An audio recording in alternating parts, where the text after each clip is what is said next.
Check once for the bros are here. Talking soccer, sipping root beer from the stands to the pitch to your ears tonight. They break it down, no fluff, no gloss. Goals and misses, they count the cost. Laugh aloud while they analyze the fight. RSL bros, they're running the show.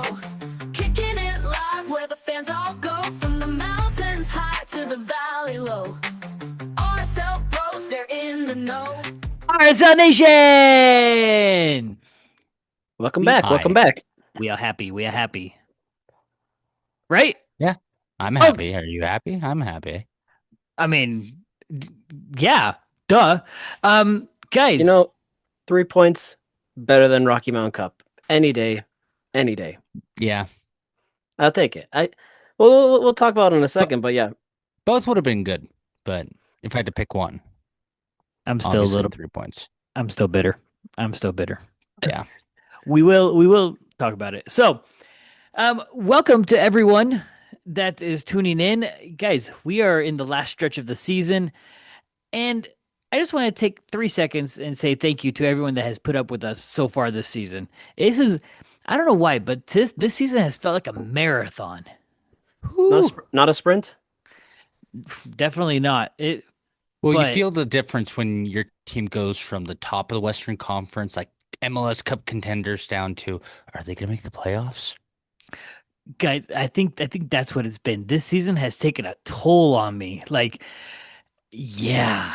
It's not that we haven't had a lack of things to talk about. It's just tough when the going is tough. But Alan had hair before the season started. I felt like I had hair. But this is how it's going to go down today. Again, thanks for tuning in, because today we're going to break it down as follows. We're going to talk about the Rocky Mountain Cup game. We're going to talk about all of it, as much as we can, because there's obviously some goods, the bads. There's probably more goods than bads. Question mark? We'll talk about it. We're going to get into a little bit, again, the U20 World Cup, because obviously RSL has a little bit to do with it. Two players. So we're going to talk a little bit about how the U.S. is doing, and maybe a couple of other things regarding the U20 World Cup. And then we're going to get into the nitty-gritty again. Guys, it's playoff season, so therefore we're going to talk about playoff numbers. Woo. We can't evade that. We can't. We're going to talk about the Seattle game. Super important game. I think last week's game might have been the most important, though this one is probably the next important.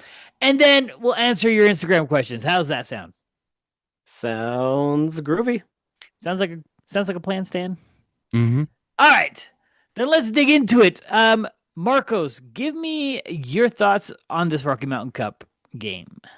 Well, obviously, like I just mentioned a few seconds ago, 3 points is better than to actually win the Rocky Mountain Cup, in my opinion. When you're trying to fight for that last playoff spot, that's what I'm referring to. Obviously, I would have wanted both, but in this situation, 3 points, amazing. Overall, this was a typical RSL game. Like, we had a great first half, amazing goal by Giogo with an even better assist from Ruan Cruz, which it got set up by an Alex pass to Ruan, and then Ruan finds a Giogo, just slots it home. And that looked like an angry shot. That looked angry. He's like, and then that celebration. I wanted lack thereof. I'm like, it just seemed like he's like, oh, I've been there, done that before. I don't need to celebrate. But yeah, just very RSL-like in that first half. And then we pumped the brakes. We're like, yeah, we don't need to try in that second half. Interesting. Yeah, there's a couple of things that I have a big question mark on. Christian, what are your thoughts? I thought it was a little below average, if I can be honest. Our RSL was kind of slow on the offensive production to start the game. We didn't get our first true shot on goal until the 18th minute. Shut up. Yeah. So about a third of the way through the first half was when we got our first real offensive production in, and then we had a slew of corners that came afterwards. Giogo, again, yeah, just echoing Marcos. That was a fantastic goal. Also would have loved a celebration, but you know what? I'll take it. Um, and a little bit confusing on the some of the substitution pattern.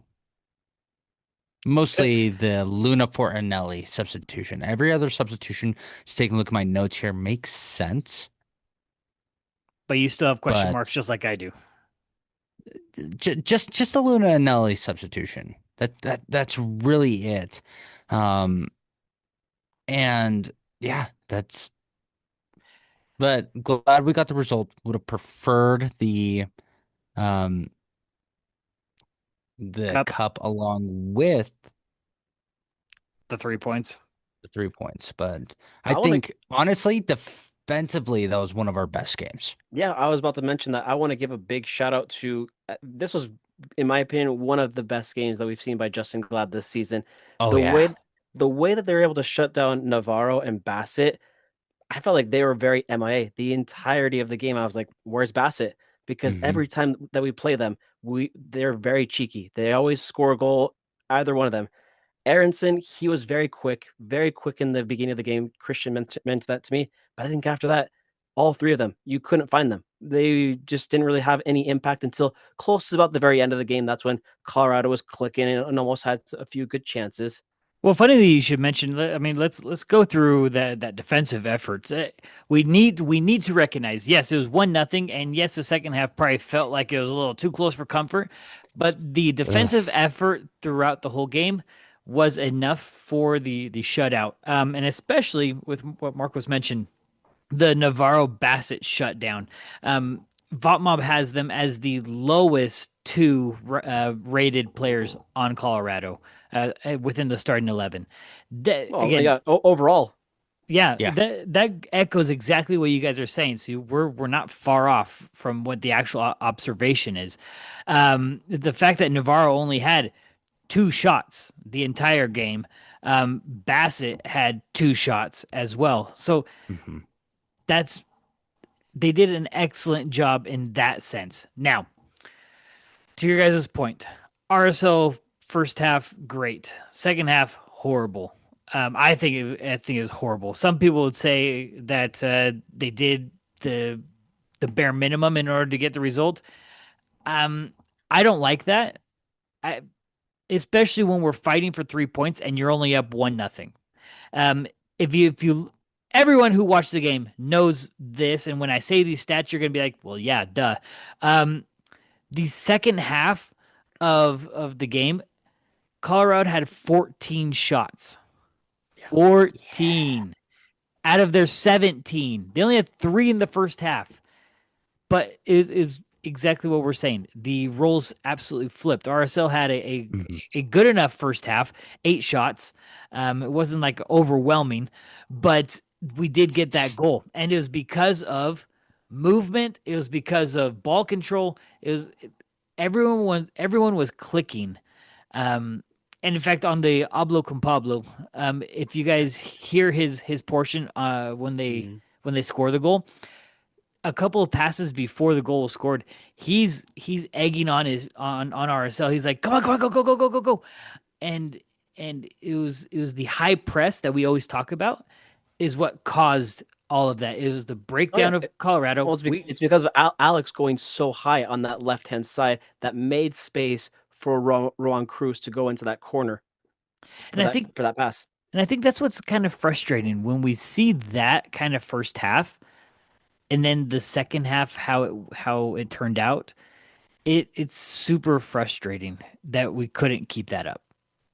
Well, and the interesting thing is as well, we didn't really park the bus in the second half. I think we just got outplayed. You think so? Yeah. If it wasn't for uh, our back line and Rafa's stellar performances, there's a decent chance we would have lost Yeah. because Pablo's strategy the entire game was not like there was a formation shift a bit with the substitutions, but it didn't turn it into a park the bus situation. They kept pressing. You take a look at the sub that stood out to me was Tyler Wolf. He played his heart out. He was aggressive in positioning, aggressive in attacking. Thought Mobs underrated him Yeah. for his contributions during the second half. And that alone tells me that Pablo wanted to keep that high press going. It's just that our guys, you know, everybody in front of the back line got outplayed. Yeah. Hmm. Well, and I think in turn, if you look at how Colorado came out with their subs, their first two subs were switching out their left back, which Sam Vines is their normal left back, but Mm-hmm. putting in Cu Di Pietro, Mm-hmm. who is an attacker. They took off of a defensive midfielder. So they went Yeah. double on the attack in the sense of they added another attacker. When Harris came out, they also added Yappy. Yappy Hmm. is a really good offensive player.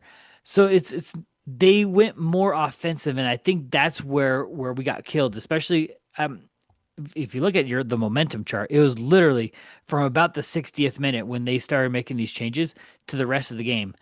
Yeah. And we did the complete opposite to try to counterbalance. We put in Junka, we put in Anelli, um, and I think Wolf played more of a defensive side of. Obviously, he's not playing way He's not more playing a defensive, defensive mid. No. but he's playing more defensive than Giogo did. Correct. Hmm. And so, No, yeah, I want to go back to Christian's point on Wolf. There's been a lot of hate comments about Wolf that was a bad substitution, this and that. I'm like, no, he he doesn't get the recognition that he deserves because he stepped up with Gozo, with Luna, Hmm. coming off. He had played a great role in that attacking piece. Yes, his shot was very wonky that went right into the hands of Stefan, but he's not afraid. He's not afraid to take those attempts when we need it, when we're barely up 1-0.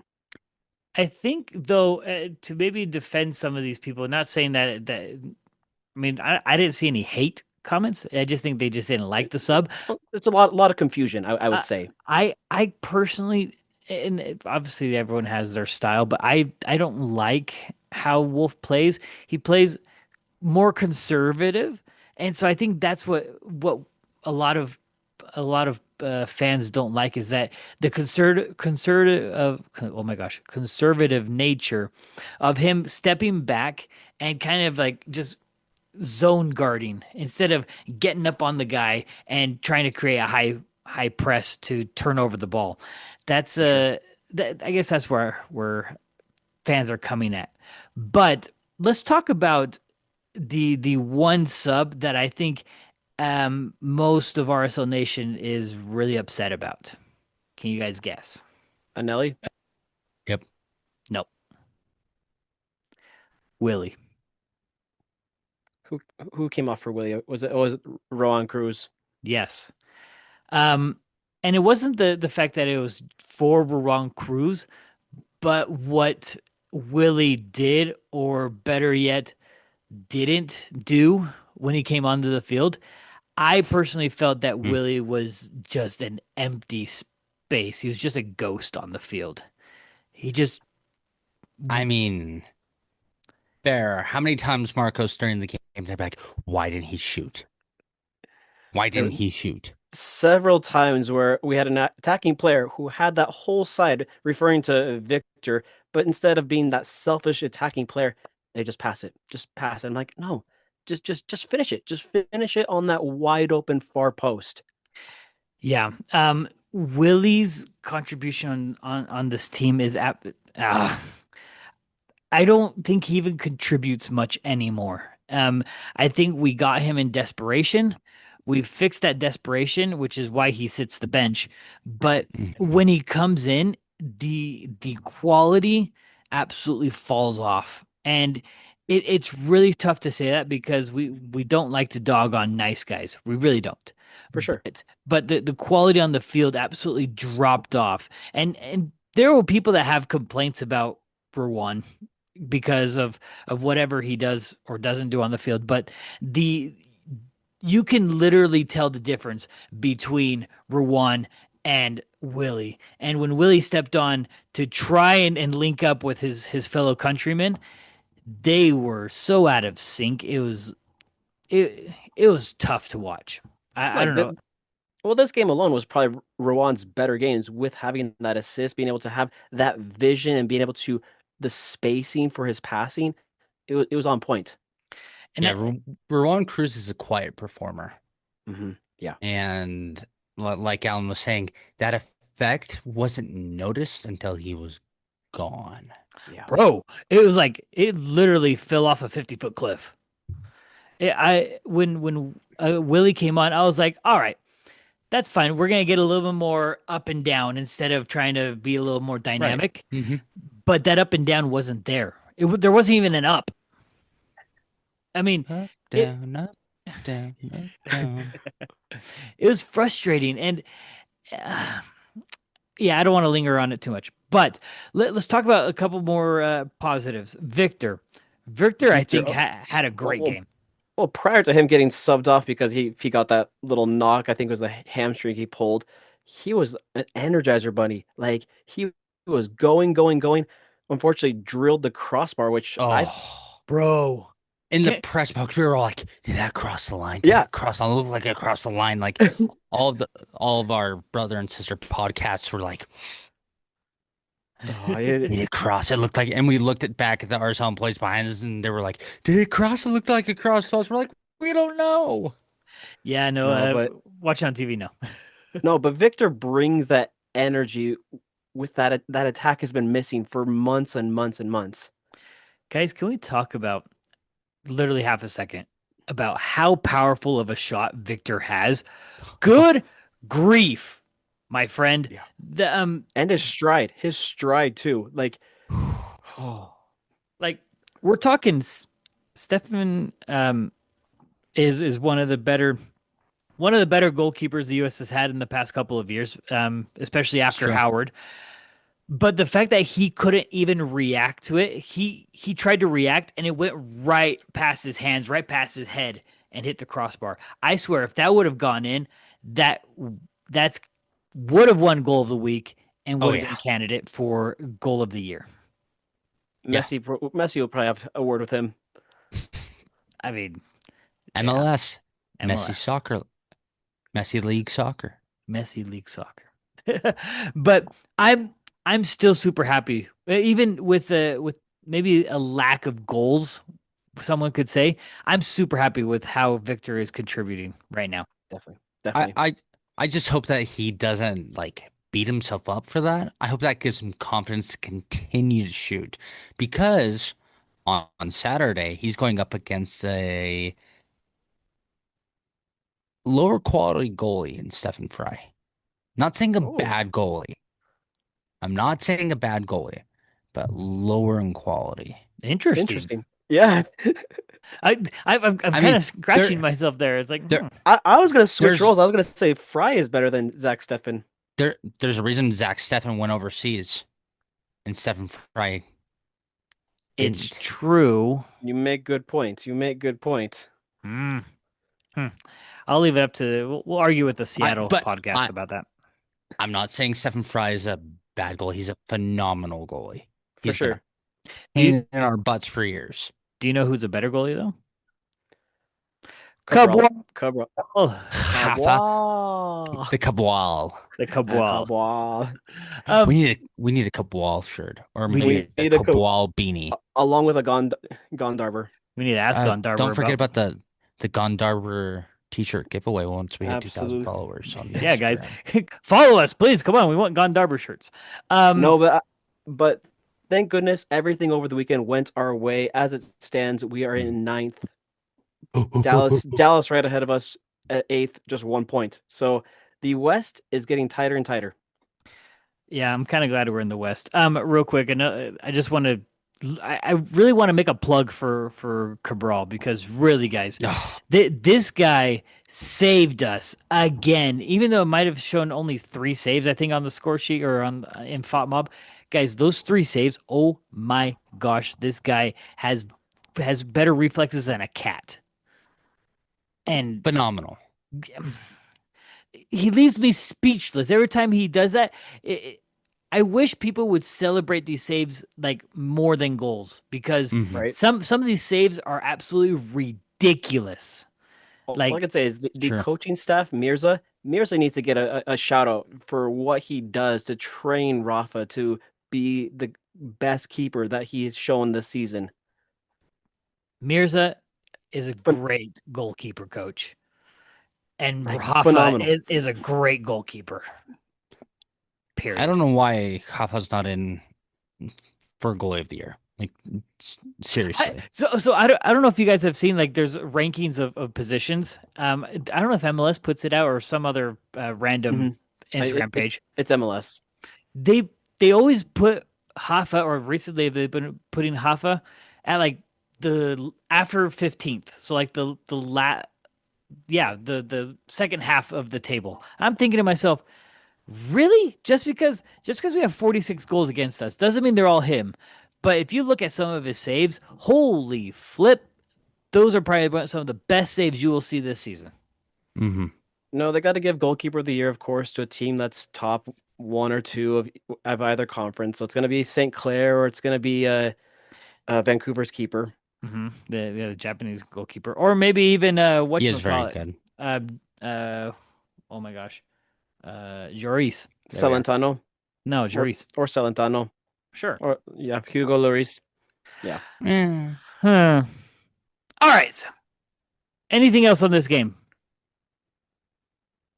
No. We're still Colorado's daddy.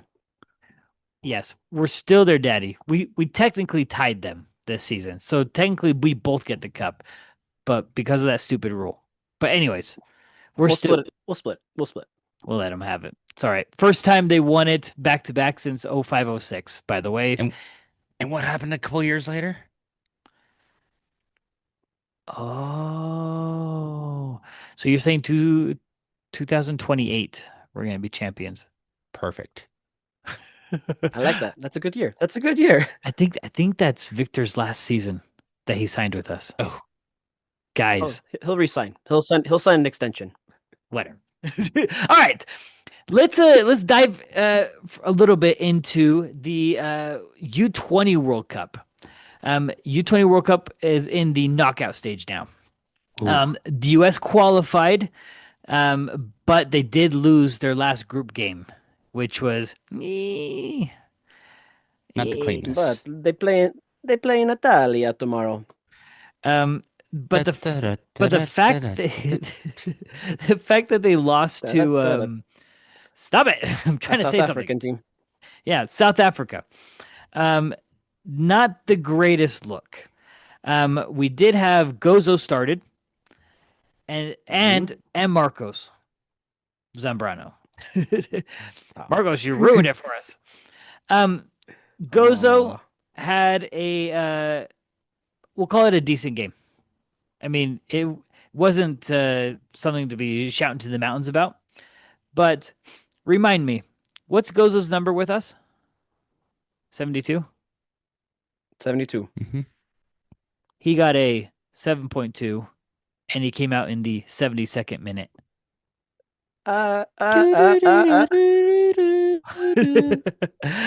Coincidence? I think not. I think not. But Gozo is still impressing at this tournament. In fact, a quick side note, Gozo was listed as number 10 in the 22 under 22 for MLS. Underrated. Yeah, he should have been higher. Should have been higher.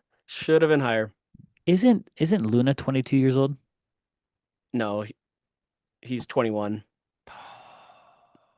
Is he 21? I don't think they could be on the list 2 years in a row. How can they not? I don't know. I don't make the rules, but Look, Messi won Ballon d'Or 8 times, so I think Luna can be on the list if he's under 21, which he's 22 years old. Nice try. So he's not. He can't be on the list, though. Technically, if you're going by the soccer rules, where you're a certain age at the beginning of the year, so you qualify for that age division. Technically, Luna should be in the under 22. Technically. Anyways, Gozo, ranked number 10 in the league. Can you guys believe that? Or, I mean, Christian already thinks he should have been ranked higher. Yeah. at At least top 5. I was gonna say at least 7 or 6. Guys, like, I'm a homer, but you guys take the cake. But I, it's it, true.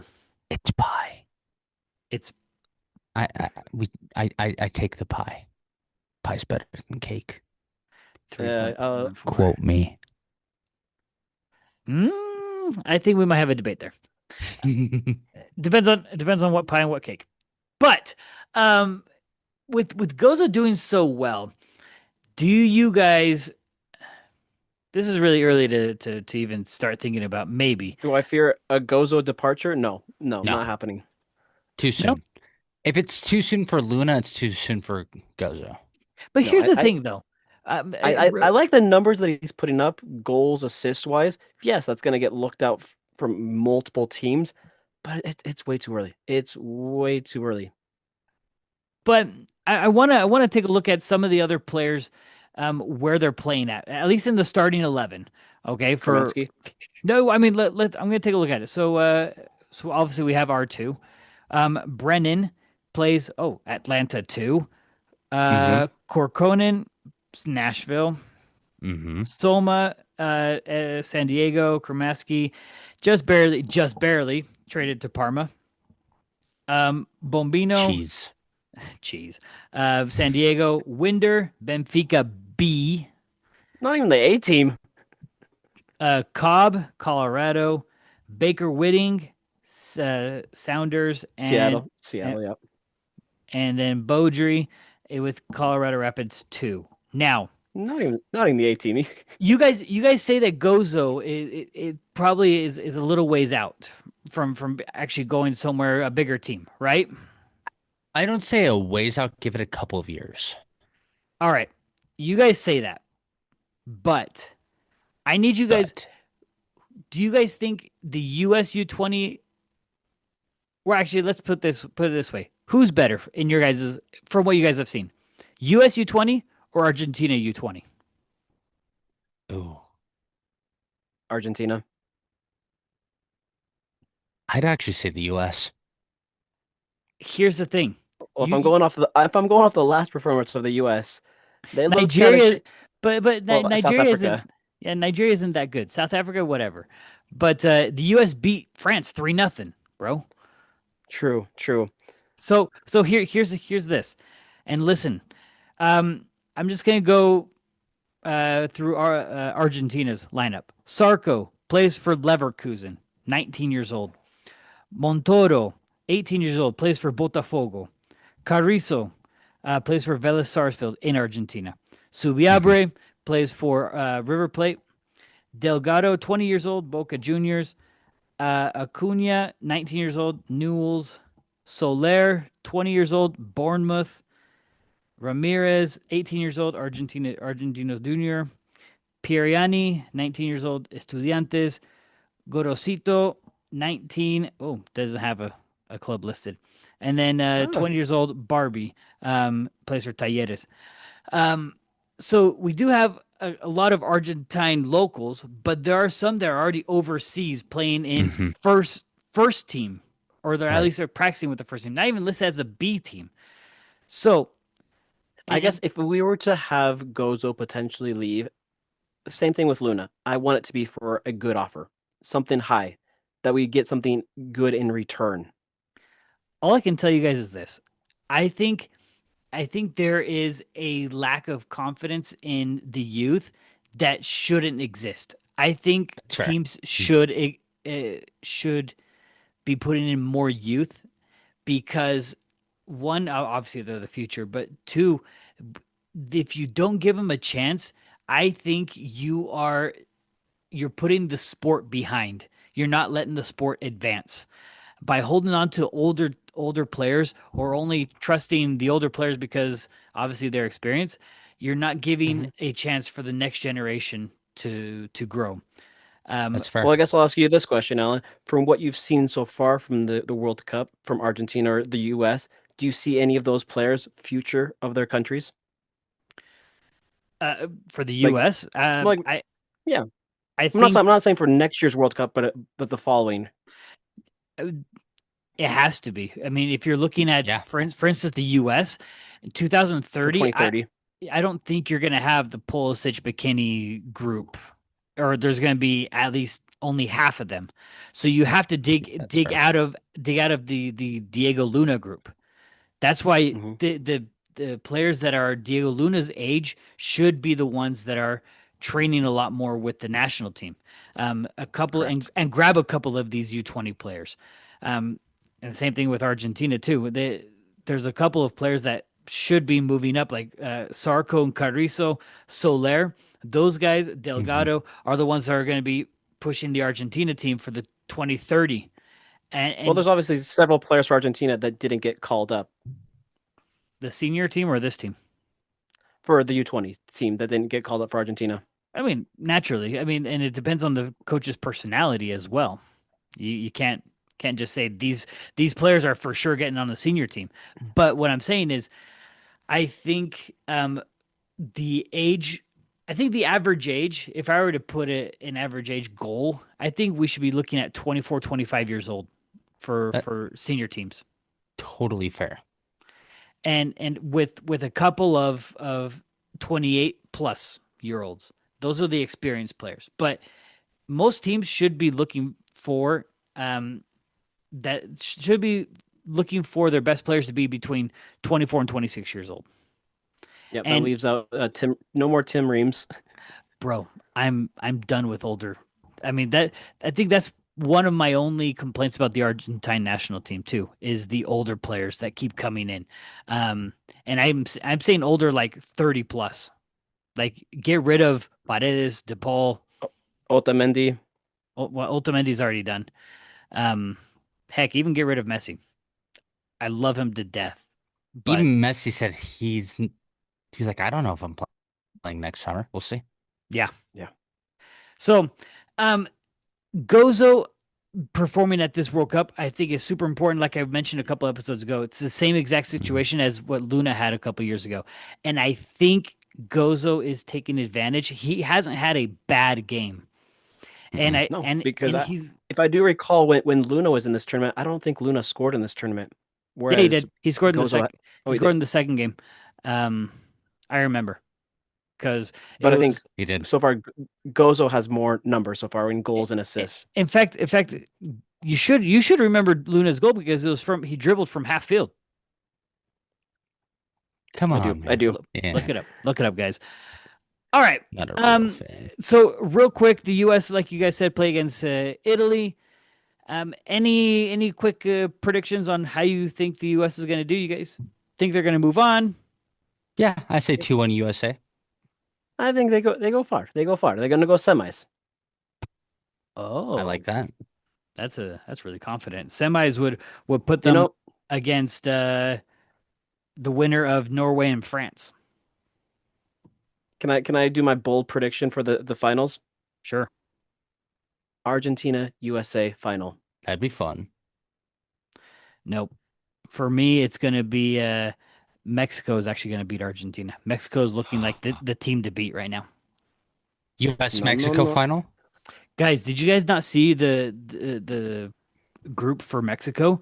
They were in the group with Spain, Brazil, and Morocco, and they Oh still yeah, no, got Brazil out. didn't advance. Yeah, they beat Brazil, they beat Spain. I think they lost to Morocco, something like that. I can't remember what it was, but That's the game. That's the game to watch this Saturday. yeah, Argentina, Mexico.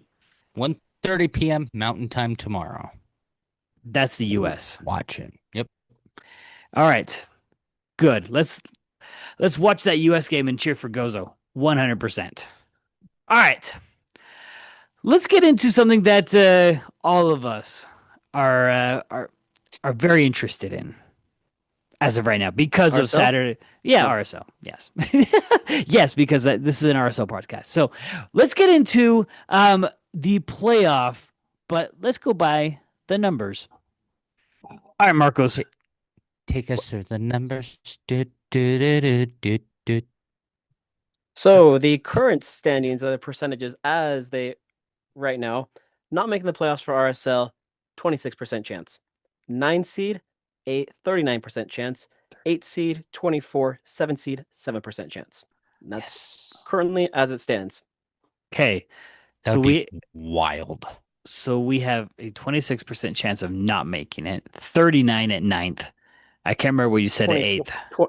24 at 8, and then a 7% chance of 7. All right. I'm liking my chances at seventh. Let's shoot for that. Um, Now, would you like the best case scenarios? Yes. all right, go through the best case scenarios. What's going to happen this weekend? Best case scenario, obviously, RSL beats Seattle Okay. and Los Angeles beats Dallas. Because that's the only game in the Western Conference. This is a makeup weekend. Yep. So if those two things happen this weekend, not make the playoffs, 0, 0. Wait, so you're saying that if the best case scenarios happen, then that means we qualify. We in. We in. We in. Stop, stop, A, stop, a stop. What? Really? numbers don't lie. Um, well, here's the thing. I think I might only scratch my head at this because Colorado's at 33 games, obviously. Mhm. Once we play this weekend, we'll be at 33 games. If we win, we're going to be 3 We points in. ahead of them. But I think this is probably where my math ain't mathing in my head because what if we get 43 points? What if we lose? Throwing this out there. What if we lose to St. Louis and Colorado wins the last weekend? That means we're both tied at 43 points. It comes down But then to Goal what? differential. goal differential and then wins. And Which then we have wins. the That's why tiebreaker over right that's now. why we're ahead right now. Oh, because we have one more win than them. So if we win this weekend, that's Correct. 13. Yes. Okay. Yep. So Yep. if RSL were to lose their last 2 games and then San Jose and Colorado lose their last 2 games, we'd still make it in because we still have higher points. That's right, man. Colorado plays against who? I think LAFC. LAFC, San Jose plays against Austin to finish off the season. Oh, at home or in San Jose? I believe in Austin. Ooh. They've lost there, what, once or twice this season? Including the Open Cup final. So back to the best case scenario. Obviously, not making the playoffs goes to 0% chance. A 9 seed would be a 7% chance. 8 seed would be a 53% chance. 7 seed would be a 26. Ooh. Let's talk about Talk that. dirty to me. Let's talk. Let's talk dirty. Let's talk about that seventh seed, though. What is needed in order to get that seventh seed? Who's Austin and Portland need to lose. well, duh. But Portland plays against San Diego on decision day, guys. That's a possibility. But Portland is also playing at home. So there's a possibility there. So, one, we need to take care of business this weekend. Two, we need to take care of business the second weekend. So if we take care of business on both weekends, that's 46 points. That puts us, in fact, exactly what you're saying, Marcos. If Austin and Portland lose out, that would even put us at sixth. Yep, Was there- 6 is a 14% chance for best case scenario. This is great. Now, would you like the worst case scenario? Well, Ah. here's the thing. Let's just say this: if Dallas beats Los Angeles and we lose, what happens? What happens? Not making the playoffs would be a 41% chance. A 9 seed would be a 59% chance, and I then still everything like it. else is and then everything else is a 0. Okay, Odds are still in our favor. for at least ninth. This is good. All right. I mean, This is great. Stressful, but great. it's not ideal. No. But if we can't take care of business this weekend, we're still at it's a high percentage for ninth place. Well, for those of you who caught our post game with Pablo after the Colorado game, I asked Pablo about this. I was like, "Oh, normally you don't look at the standings. Right now, you guys are in 9th place." He's like, "No, we're not satisfied. We want to be higher in the standings." And I strongly agree with Pablo. I was like, Mhm. "No, I wouldn't want to be playing in the wild card match. I wouldn't want to be playing the number 1 seed. No, heaven forbid that." No. Yeah, I know. But I mean, let's get it into our head, guys. If we make the playoffs, it's going to be the playing game. We're going to play. That's the greater possibility. But what we're playing for is the higher seed. To host. to be able to Yeah. host. And if anybody listening or watching, if you haven't been at Rio Tinto for a playoff game, It's electric. Electric. It's been a minute. It's so nice. It's been a To year. quote my to yeah, it has. To quote my youngest niece, it's so nice. It's so nice. It is so nice. So, Well, on Uh, the plus side is if we win that wild card game, then we're gonna get another playoff game. So we have possibly have 2 playoff games. and people are like, well, actually not only a possibility of two, but if we get past that knockout, then that first round, isn't there 3 games or 2 That's games what I'm at saying. least? No, because Mhm. the wild card, and then it would be best of 3. Yeah, best of 3. So we're guaranteed 3 games. No. Oh, I'm talking 1 at home. It'd be away, 2. home, away. Hold up, guys. We're gonna take this one thing at a time. If we get 8th, that's a home game. Mhm. That means if we win that game, we go to the actual playoffs where we get another home game. So that's 2. Yes. Okay, there we go. Thank you. All right. So with those numbers in mind, let's talk about what's happening this Saturday. RSL Seattle going up to Lumen Field, up to Seattle. I don't know what the weather's going to be like. Probably going to be rainy. Uh, I just had it pulled up. High at 57 degrees and rainy. Typical Seattle. Typical Seattle. Depressing. By the way, I saw, I think it was a TikTok about best fields in MLS, and there were so many Seattle people going, Lumen Field's the best. I'm like, it's a football field. It's turf. Yeah. You can't be in on the conversation about the best field in MLS when you share with the Seattle Schmeehawks It's facts. It's And facts. turf. and turf. RSL arguably has the best field. I'm not necessarily just talking about America First Field, but the field itself, It's the clean. grass, It's clean. it is incredible. If you've never had the chance to play on it, that sucks because it is in.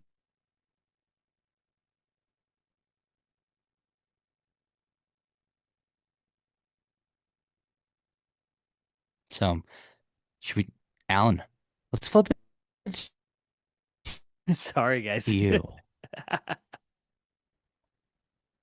Seattle fight and win. Greatest chant Well, ever.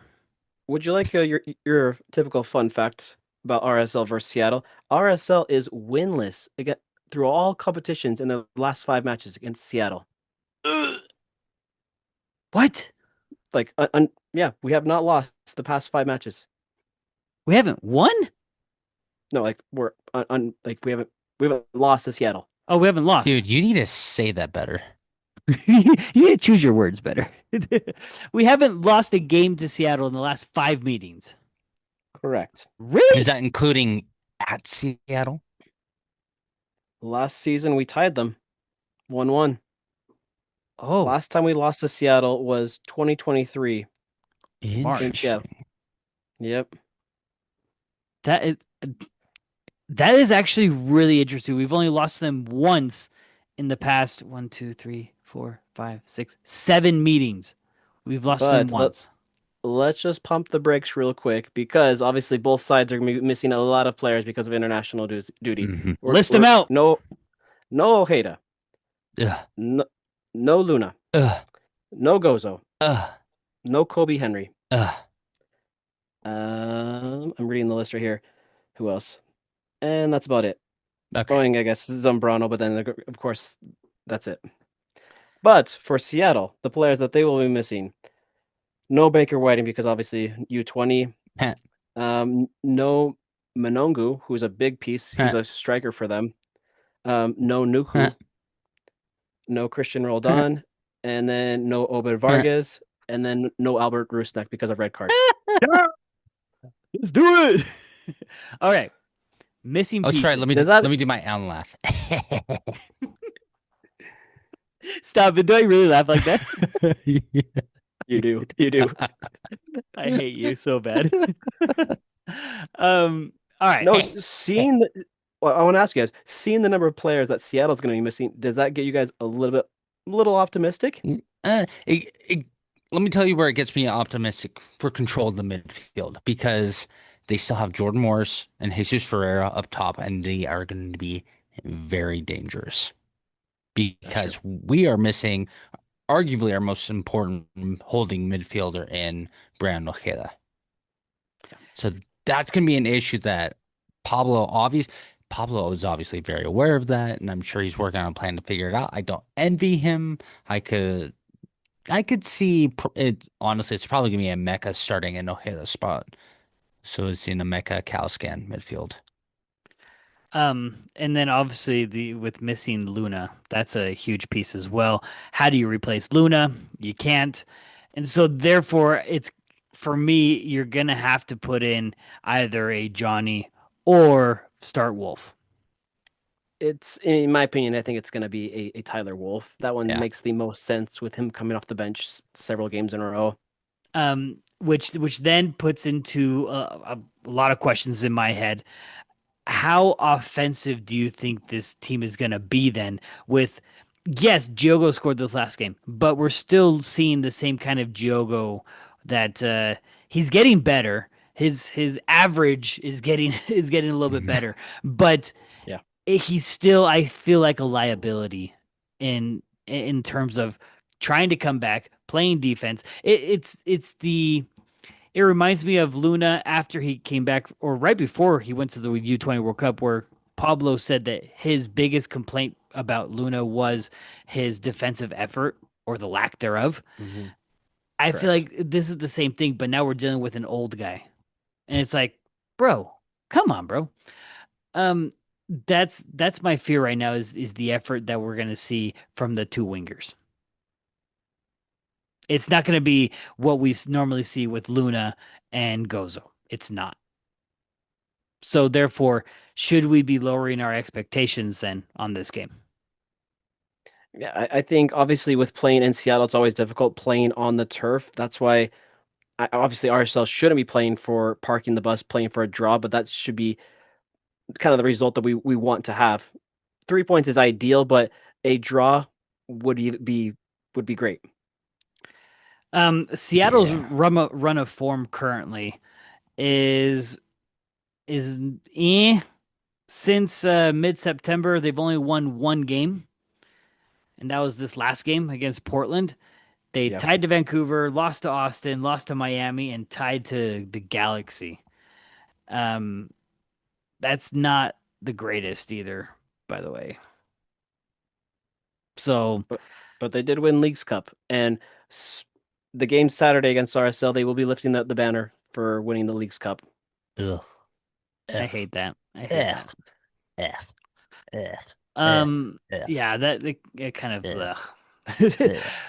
Ugh. We get it. We get it. So with Seattle missing players, more. I think we equally are missing the same level of important players. Who then has the advantage for this one? Who has the better bench? Do you guys trust our bench to go up against theirs? Let me see who they have off their bench. Like they had last game, they had Musovski as an attacking player. They Yeah. had Danny Leva. Joao They have Paulo. João Paulo. Obviously, they're gonna be without Monongo, who came off the bench last game. So I give the slight edge to RSL for bench wise. Even though we have Willie, Willie will do. he's gonna come off the bench. Yeah. All right, just wanted to make sure you're aware. I do think though, if instead of Willie going in, I really think Peel should be going in. Can you after imagine it? scoring after scoring on Sunday for the Monarchs. Peel, Victor up top. I think Yeah. that's what I want. Absolutely. Just saying. All right. Any last thoughts? No. Win and we in. When That's we in. win and we in. That's all I can say. All right. Then you know what time it is. It is Uh, prediction. Sa- Sorry, that was really loud, wasn't Time. it? All right, Christian, give it to us. I'm going to go a little bit more conservative on this because, again, we're without several key. Seattle's going to be still very aggressive through the center. I'm going to go for a 1-1 draw. All right. I like it. I like it. It's positive. Marcos.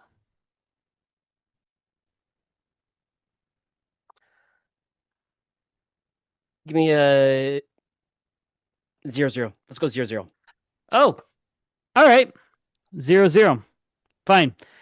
I'll be the positive one here. We're gonna go minimum again, just like against Colorado. 1-0 RSL. Victor's gonna score. It's gonna be nice. 3 points. Sending us to the Ooh. playoffs. Ooh. Let's go playoffs. Win Go and for we it. in. Win and we in. Win and we in. Oh, oh, oh, oh. Win, Win, win, win, and win. Win and we in. All right. My. All right. The Instagram questions. Marcos, bring them on. Let's turn the lights down low. There we go. First question of the night for you guys. Do you think Ruron Cruz will stay at RSL? Oh, after Where's he heading? well, I mean, be back to Botafogo. well, it'd be after his loan spell ends in Ah, June. Right. I can Maybe. answer that question better at the beginning of the next season.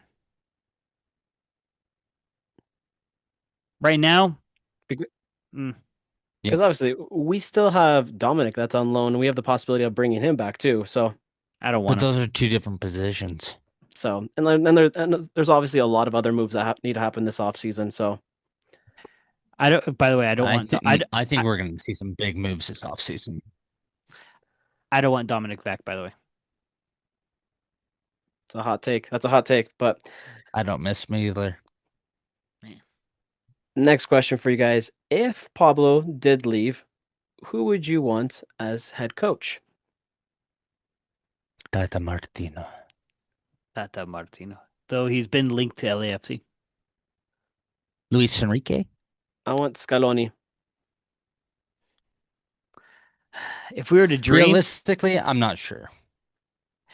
I do. I think as a preference, I think I do want international. Mhm. Just I throwing agree. that out there. Yeah. I mean, he can have MLS experience, but I want international. Sir Alex Ferguson. Bring him out of Amen. retirement. Yeah. Bring me a Xabi Alonso. Arsene Wenger. Or just Xavi. I mean, not bad. Not a bad one. Who knows? But yeah, definitely international for me. There we go. Next question. How come you guys don't talk more about the Royals? That's a I guess I'll give my take and then we can bounce it around. I guess we do respect the Royals. We give them shout outs here, but obviously we're more centered on MLS and obviously RSL here on this show. I mean, That being said, I tend to watch the Royals a lot. I enjoy watching them. And their run of form right now has been fantastic. I'm very proud of them. If the fans want for next season, since the season's starting to dial down already, we could maybe, if the fans want, consider where I post a quick recap video on the Royals. yeah. Post it to YouTube Shorts or TikTok. Just like, hey, Chris with RSL Bros here with your Royals Roundup. roundup. Ah. Yeah. Yeah. I mean, I think I can best describe it as some people like chocolate ice cream, some people like mint chocolate chip. I mean, even though they're the same sport, they're two different styles of the sport. And Mhm. so if you like it, you like it. If you don't, you don't. If you like a mix of it, sure. So Speaking of mixes, get banana ice cream Put cookie dough chunks in there. That's fire. It is so I, fire. I do agree with his points. Hot take: Alan's not sold. fruits should not belong in ice cream. You're mistaken. You're mistaken, my friend. Never. Here we go. Last and final question of the night for you guys. Will we be okay without Ojeda and Luna and Gozo all at once? Did you not We just will hear what we find said? We will see. I think so. I hope so. It all comes down to next man up, and we'll see. We will see. All right, guys. Thanks for joining us. That was a nice round robin of questions, topics, everything. We just I know we don't do a lot of these games justice because I think we have a lot of thoughts. So if you guys catch us outside this podcast, talk to us because we have a lot more thoughts that we probably Oh, didn't yeah. express here. I mean, an hour is not it doesn't do it justice. But I'm excited. This Saturday is the day. What time is the game? 7:30. 7:30. Guys, this is if we can get points out of this, you can bet your bottom dollar our percentage goes up. Absolutely. And even though there's a lot of I think we failed to mention this part. There are a lot of people that are on the if we don't make it out of the first round of the playoffs, it's considered a failure. I think that that frame of mind would have been good if we were a good team, but we were an average slash below average team this year. And the fact that We we're fighting for playoffs is back in May and Massive June. win. Back in May and June, there was a bunch of us that said we're not making the playoffs, and the fact that this team has dug so hard is fantastic. So don't lose hope, you guys. There's 2 games left. Believe, believe. If you believe, then just stand up on your feet. Oh. Oh, please sit down. please sit down. All right. Well, that's it for us. Hope you guys watch the game. And Marcos, send us off. Send us off. If you guys aren't already, head over to Instagram, head over to X, head over to TikTok, Facebook. Follow us at the RSL Bros if you're not already, and catch us wherever you catch your podcasts on Spotify, Apple, and watch us on YouTube. Yeah. Something like that. I'll make sure I eat lots of cake. Pie. All right. Hasta luego. Bye.